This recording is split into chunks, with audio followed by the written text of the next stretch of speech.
হয়ে গেল নাকি? পরে আয়াতে আল্লাহ পাক আবার জবাব দিচ্ছে, সুবহানাল্লাহ বলবেন না? এরপর আল্লাহ রাব্বুল আলামিন বলেন ওয়ালা বিকাউলি কাহিনিন কলিলাম মা তাযাক্কারুন।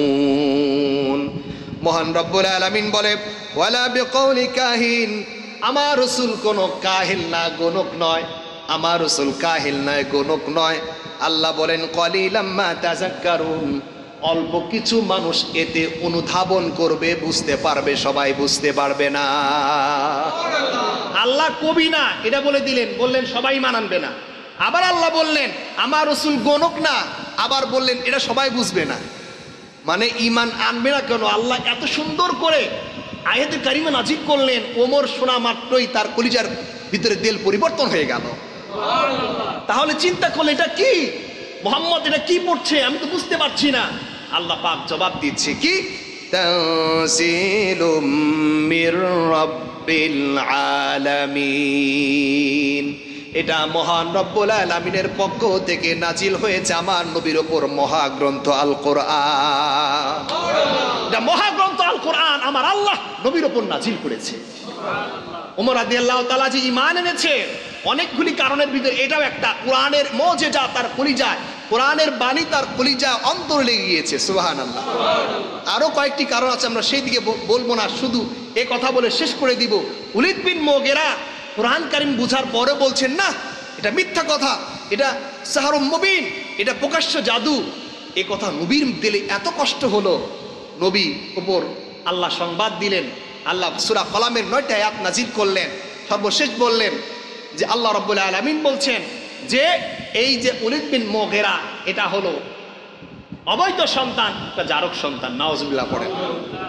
বলছে যে এই ওলীদ বিন মুগীরা নবীর সঙ্গে বেয়াদবি করার কারণে, কোরআনকে অবব্যাখ্যা করার কারণে মক্কা এমন একটা বিদ্রোহ ছড়িয়ে দিলেন নবীর ব্যাপারে। নবী মিথ্যা বলে, মিথ্যাবাদী। নবীর মনে কষ্ট লাগার কারণে আল্লাহ পাক সূরা কলামের 9টা আয়াত নাজিল করলেন।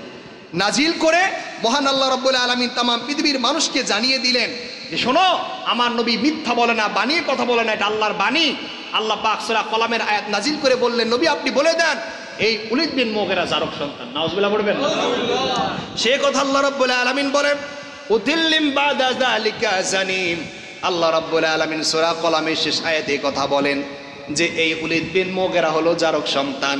ওলীদ বিন মুগীরা জানতেন কোরআন কারীম মিথ্যা বলে না, মুহাম্মদ মিথ্যা বলে না, আমি নিজেই মিথ্যাবাদী।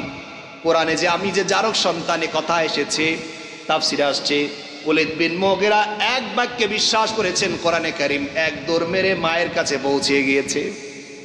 মাকে ডেকে বললেন মা আমি কার সন্তান বলো? তুমি তো আমার সন্তান, তোমার বাবার সন্তান। অল্প সময় শেষ করে দিচ্ছি। বাবার সন্তান, আমার সন্তান। কয় না তুমি আমার সন্তান নয়, বাবারও সন্তান নয়, সন্তান না, তোমার সন্তান হতে পারি কিন্তু বাবার সন্তান না। আমার বাবাকে বাবার পরিচয় দাও। বারবার বলে এ ওলীদ ইবনে মুগীরা, তুমি তো মুগীরার ছেলে ওলীদ। কয় না না আমি মুগীরার ছেলে না, আমাকে সত্য কথা বলো। এটাই সত্য। সন্তান এবার মায়ের কণ্ঠের ভিতরে খোলা তরবারি লাগিয়ে ফেলেছেন। বল সত্য করে, কোরআনে কারীম মিথ্যা বলে না, আমার নবী মুহাম্মদ মিথ্যা বলে না।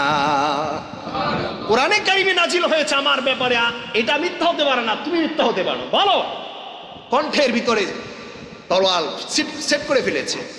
মায়ে চোখের পানি ছেড়ে বললেন বাবারে তোমার বাবা ছিল, আমরা কি বলবো, মানে পুরুষও না মহিলা না, এমন একটা মানে সন্তান জন্ম দিতে অক্ষম এমন একটা পুরুষ ছিল, কিন্তু তিনি তো ছিল মক্কার একটা বড় লিডার। নেতৃত্ব ধরে রাখতে চাইলে তো এইরকম যদি হয় তার বাচ্চা হয় না। এটা মানুষ কি ভালো চোখে দেখে?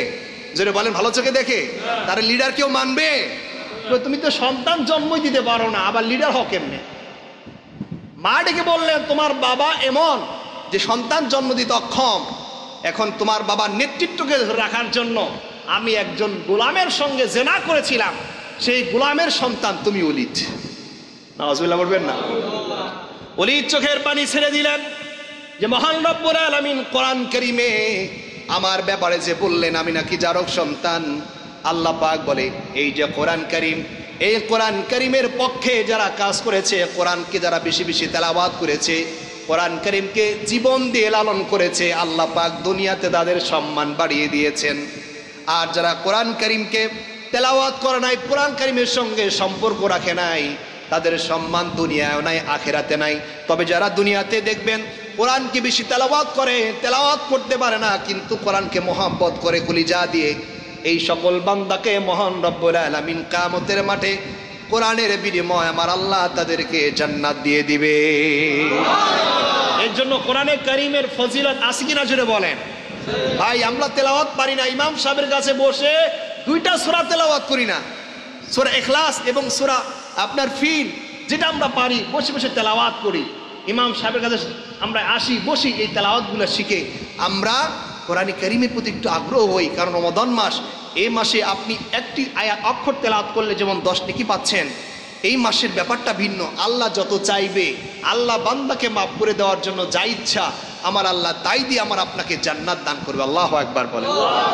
এই জন্য প্রিয় সুধী আমার, আমরা যে কথাগুলি বললাম কোরআনের ফজিলত, এই পরের মাস আমরা আলোচনা, পরের সপ্তাহ অন্য বিষয় নিয়ে আমরা একটা আলোচনা করব, আমরা সেই আলোচনা শুনবো। এর জন্য একটু লম্বা করে ফেলেছি, এই জন্য আপনাদের কাছে দুঃখ প্রকাশ করছি। আমার অনেক ব্যস্ততা, আমার মাদ্রাসায় আজকে প্রায় 500 মানুষের অ্যারেঞ্জমেন্ট, আমাকে থাকতে হবে সেখানে। এরপরে একটু আলোচনা লম্বা করে ফেললাম এর জন্যই যে যাতে করে এই বিষয়টা একটু শেষ হয়ে যায়। আরেকটি অ্যালার্ম দিই, আপনারা জানেন আমি চ্যানেলে আলোচনা করি। কয়েকদিন আগে আমি চ্যানেলে গিয়েছিলাম বিজয় টিভিতে। আমার যতটুকু সম্ভব 19 রোজা ইফতারের আগে আমার ভিডিওটা আলোচনা আসবে। প্রতিবেশীর হক, আত্মীয় স্বজনের হক নিয়ে আলোচনা করেছি। যদি পারি পরের জুমায় আত্মীয় স্বজন প্রতিবেশী জাকাত নিয়ে আমরা একটু কথা বলবো। তো যদি সুযোগ হয়, কনফার্ম না, ইমাম সাহেবকে আমি জানিয়ে দিব যত সম্ভব যে 29 রোজা ইফতারের আগ দিয়ে আমার এই আলোচনাটা আপনারা বিজয় টিভিতে দেখতে পারবেন। সবাইকে দেখার আমন্ত্রণ।